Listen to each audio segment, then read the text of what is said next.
Welcome, today I'm with OPPO Reno6 5G and I'll show you how to create the home screen folders. The first step, just press the application with your finger and drag it to the another application by this way. If you want to add one more application to this folder, just tap on the another application and repeat the action. You can give a name to your new folder, for example, apps. By this way, just tap on the name and type here the new name of your folder.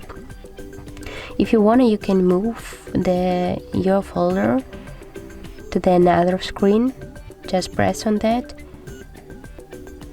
and move here, for example. Also, you can take it back by this way. If you want to remove the application from your folder, just press on your application and tap on the remove icon. Also, you can remove all your folder with all application. Just press on the folder and tap on the remove icon. So if you find this video helpful, leave like, comment and subscribe our channel.